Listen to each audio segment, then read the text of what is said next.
All right, back at it on the Success Flow podcast, and we may have some tears in our eyes because we were just laughing going down memory lane before this episode, because that's what music can do to you. And today's episode is all about music. We talked about it a little bit on the podcast before, but it's a tool. Maybe we're going to talk about how it kind of has helped us on our practices of chasing success. But more importantly, on how it's a tool to just enjoy the process more and how it can be used more than just entertainment, how it impacts your state, how you got to kind of be careful about what type of music you're listening to, even if you think it's putting you in a good mood. So with that, let's talk about some music, Steve.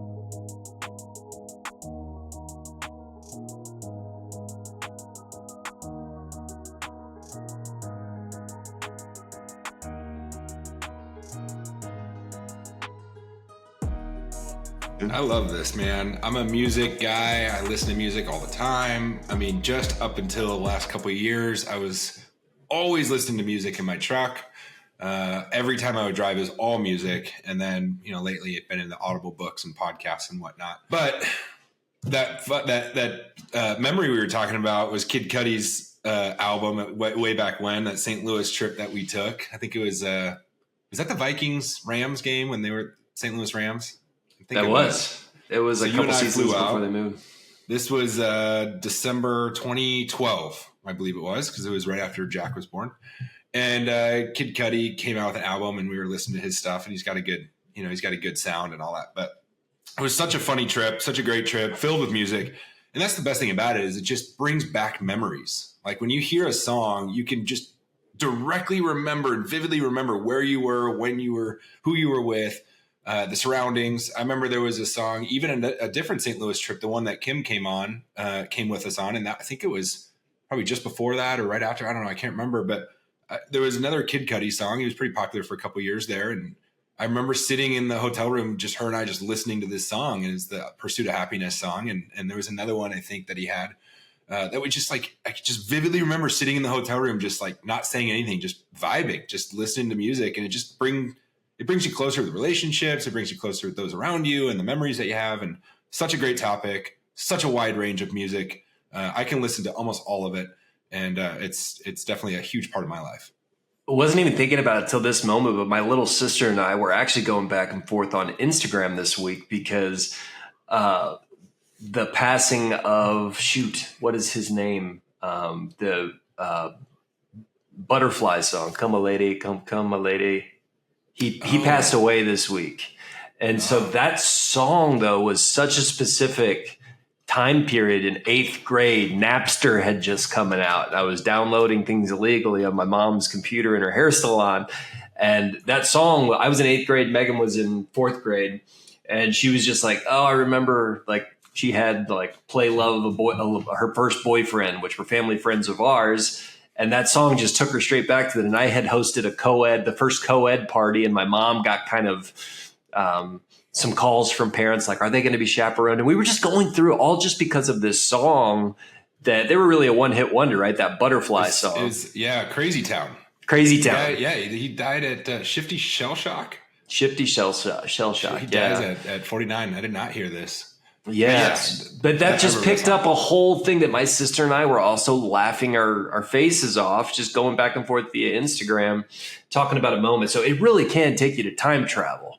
And I think that is one of the most special things because memories are hard. It's hard to relive, specific periods of time, but music takes us right there instantly. So if you're feeling, and that's what we're going to talk about, emotional state change, which is what you and I have used, and I'd say is the most, one of the most impactful pieces is how it can immediately change your state, not only with this time travel taking you back to happy memories, but really change your state right in the moment, depending on what test you're trying to get after.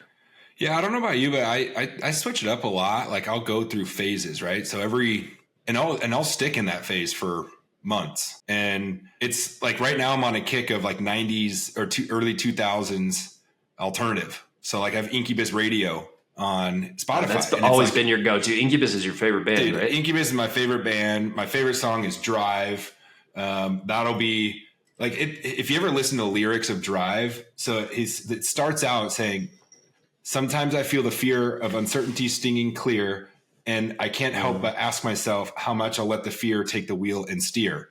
And the whole song is about the fear and uncertainty and the challenges of life. Am I going to let that take a hold and drive my life in the direction that I want it to go? Or am I going to be the one that's going to take the wheel and steer? And it goes So through good. that. It's such a great song. And I hear it everywhere. And I think it's part of the reticular activating system because I love that song so much that I'm hearing it like weekly. It's just here at the gym. It's obviously I'm listening to a lot on Spotify just because it's part of that Incubus radio, but you get Green Day, you get Offspring, you get like all those bands that were a huge part of our high school days. Without a care in the world. It was so good. So that brings up a good question. This wasn't planned at all either. I ask a lot of people because it fascinates me. Are you a lyrics guy or a tones guy? And some people can't draw.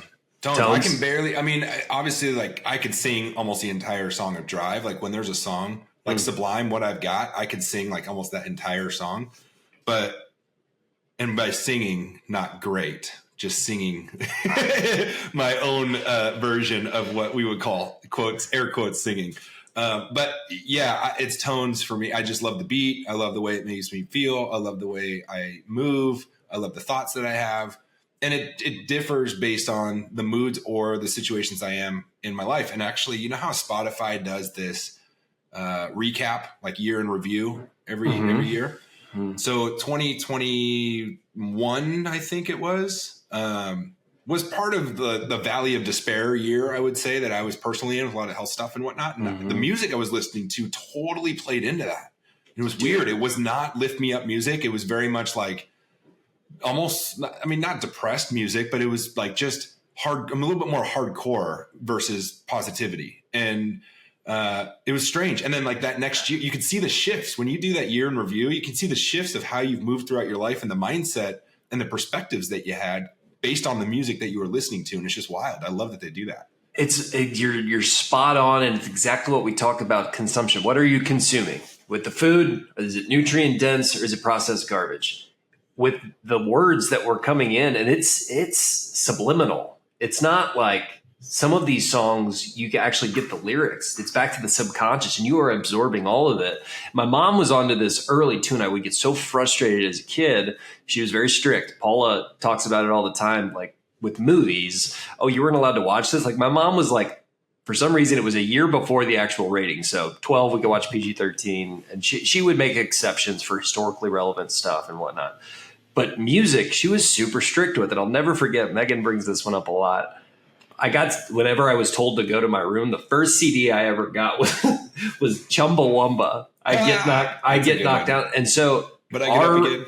Our rule was your room was your territory. So you could do whatever you wanted in your room as long as it was clean. I mean, obviously within reason in your room, but it was your space.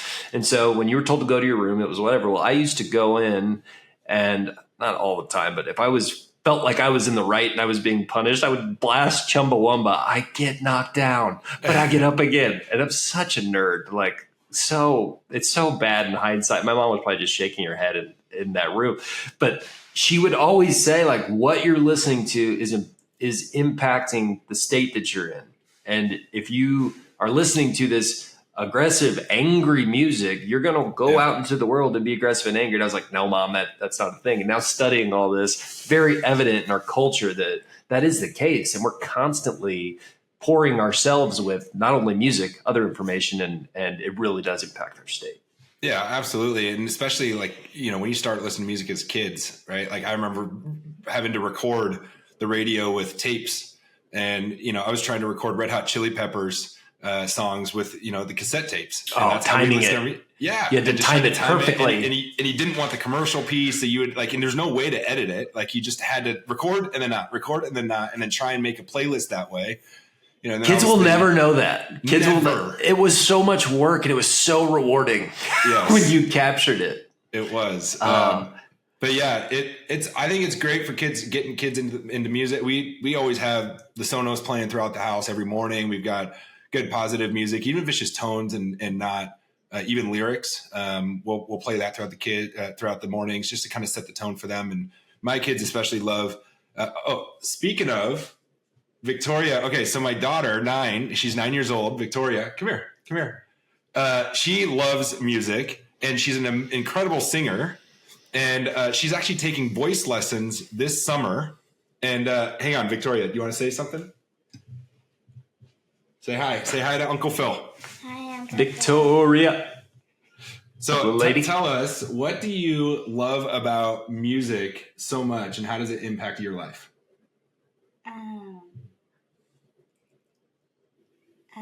It makes me feel kind of happy and excited. Yeah. Well, and you're a very good singer, and you have been working with a voice coach this summer. What has that done? Has that helped you feel a little bit more confident? Do you feel strong, powerful? How is like practicing music make you feel on a daily basis? It makes me more confident. Cool. Nice. What song are you singing? I'm Born to Run. Would you Let's hear some. The honor of singing I'm Born to Run? Sure. Okay. All right. You're in for a treat. Uncle Phil. Let's and go. Everyone listening, Victoria Harris, her debut on the Success Flow podcast.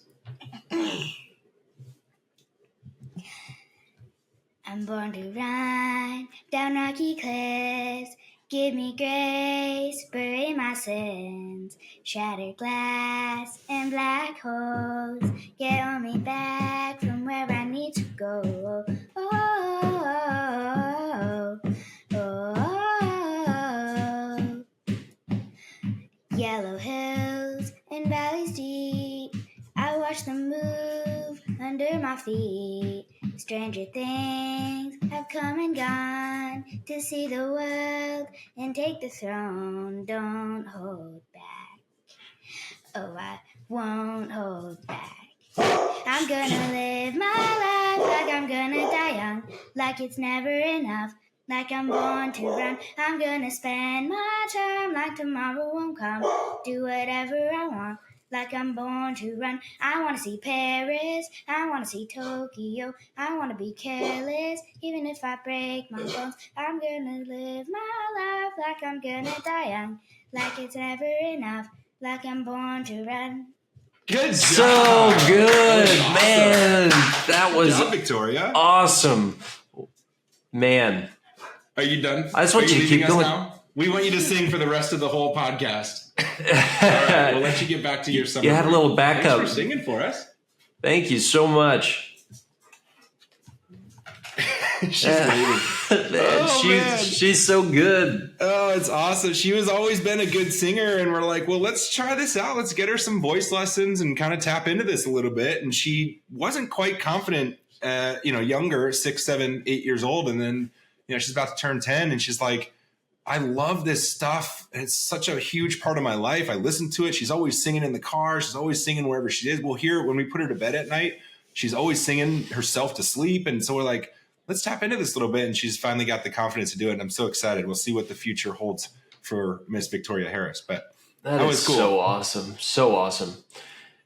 That just takes me back because we were a similar household. My mom was a really good singer, and she was adamant that we were all in the choir and plays and stuff like that. It just brings you together more closely. She's got some serious talent. That is going to be fun to watch.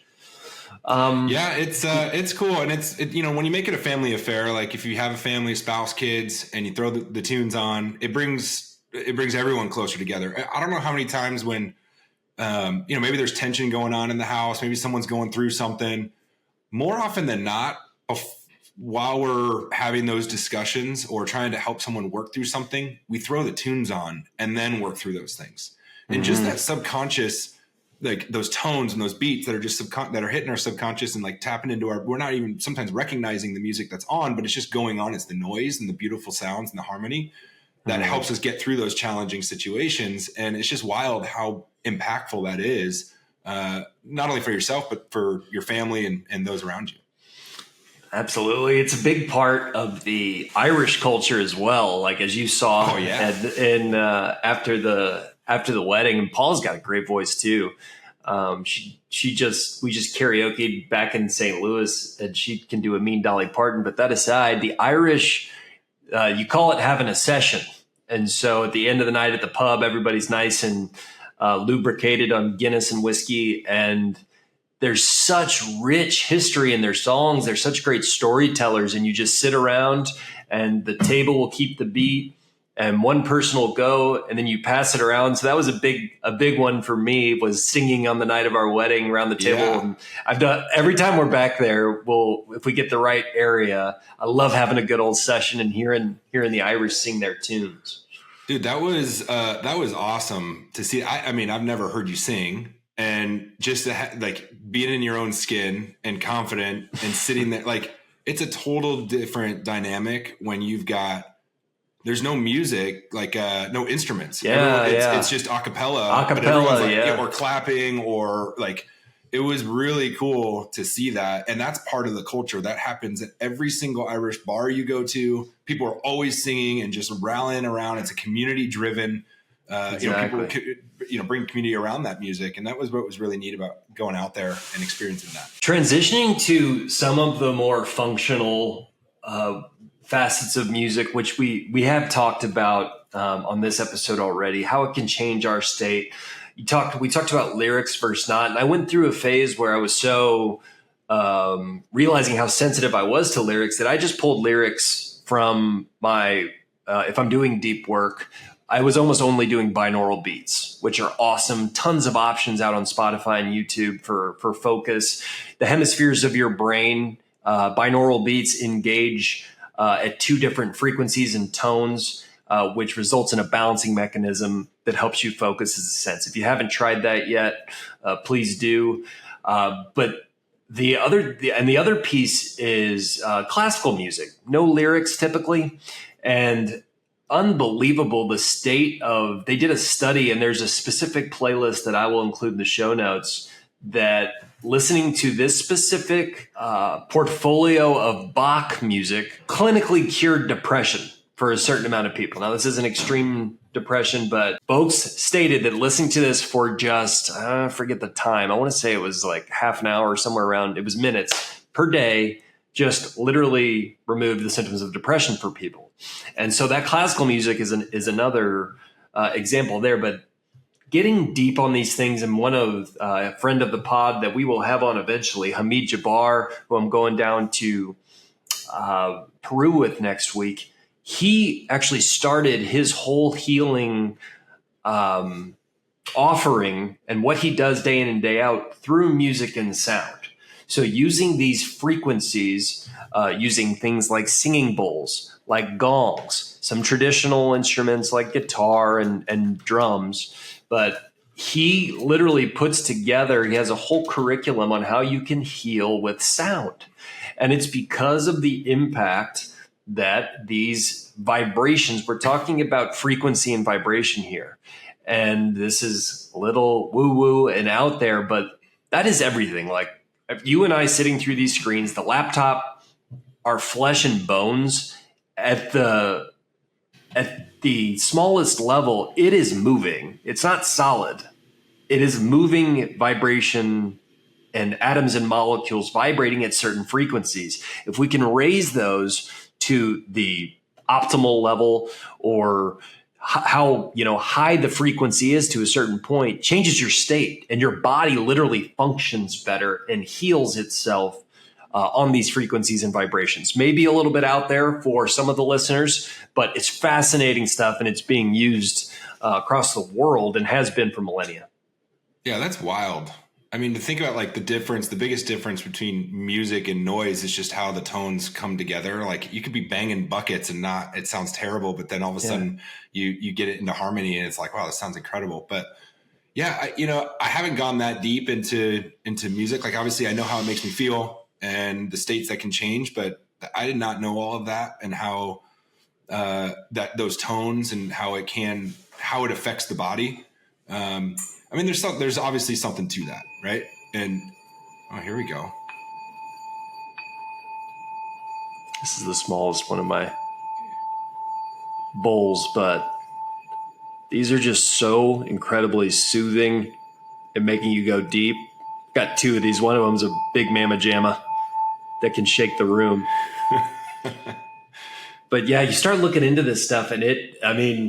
It's just fascinating when you have all these tools around you, and it's just sounds, just music. Yeah, I mean, a lot of us think music's just, the next banger, what's the next top chart song, all the Swifties out there, what's Taylor going to put it up, but you forget about how music is ingrained in our lives and the tones and those types of, melodies and whatnot that help us through that breath work, that meditation. I remember when I did the breath work class, it's been a while now, but I did a 90-minute breathwork class, and music was tied to that, and how you change your breath to the beat. So if it like slowed down, you started breathing a little slower. If it picked up, you breathe faster, and that helps you get on rhythm. So even if it's not a breathwork class, but let's just say it's a regular everyday thing you need to do. Like I've got the Boom Bluetooth speaker in my office, and I can't work in silence most days. Most days there's always something, some sort of melody or tune or music or something's on.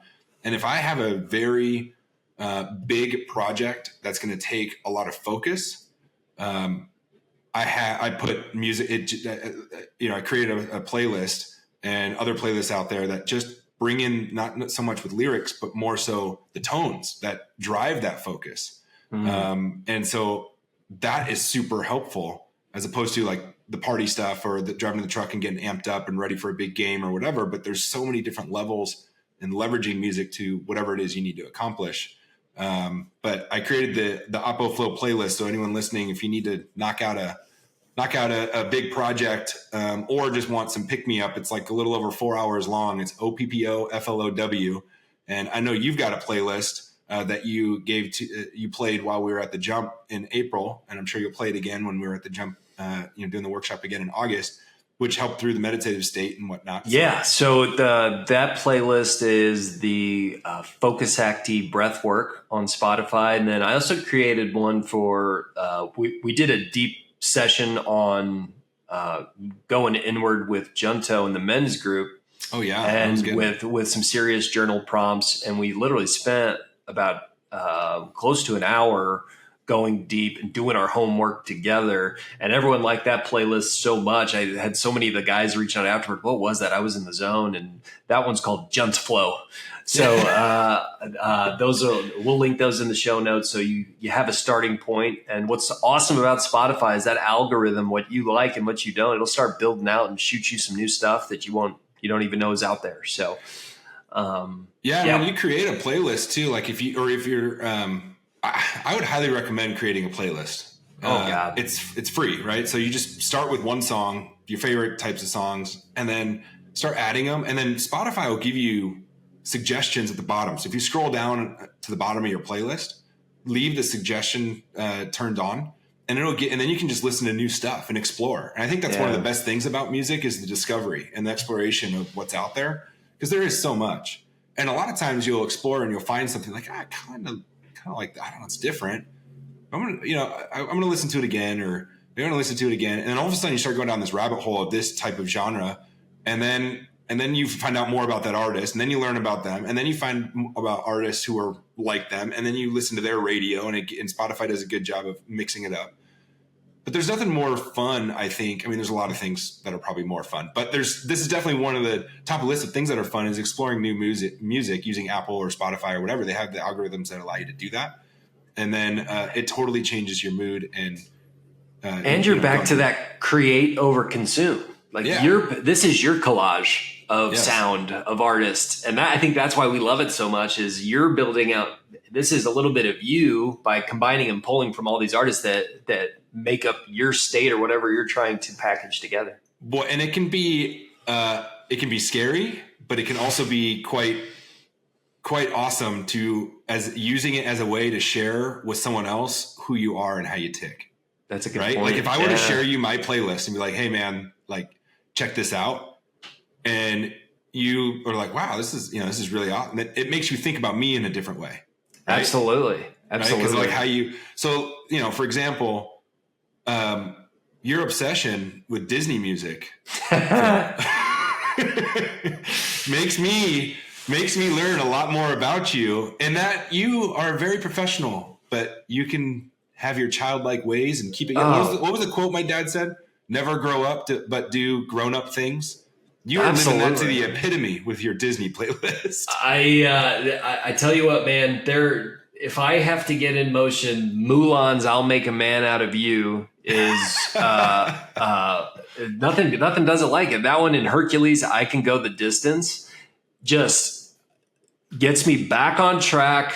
The workout goes up another notch rather.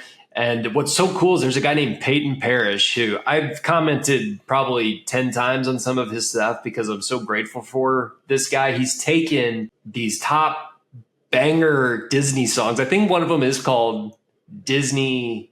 I think it's Face Melting Bangers, kind of like Teddy's. Anyway, it doesn't matter. Street Legal Face Melters. Yeah, he's taking another Disney good one. songs and he's putting them to like hard rock, these almost heavy rock vocals, and it's just gold. One of the things I wanted to ask you: have you ever seen like the impact that how bad movies would be without music? Oh, gosh. Like I'm watching this all the time, thinking about how they're literally controlling your emotional state. It's not the actors. Like, yeah, I mean, you take a movie like Castaway. It's all navigated by music to put you in that emotional state with what you're watching. And there's some funny clips on people swapping out music in certain, like, they'll put on some Marvin Gaye to these, Action heavy scenes or something. action Yeah. scenes, and they totally change the vibe of the scene, and they're almost right on cue. So That's wild. I think it's pretty interesting. I was curious if you'd ever like watched a movie without music or seen some of those clips. Yeah, I definitely think about that. Castaway is a great example because I want to say the script of Castaway has got to be less than 50 pages long versus like a normal script of a movie because it's just him, right? So he's not talking to anybody except for Wilson every once in a while.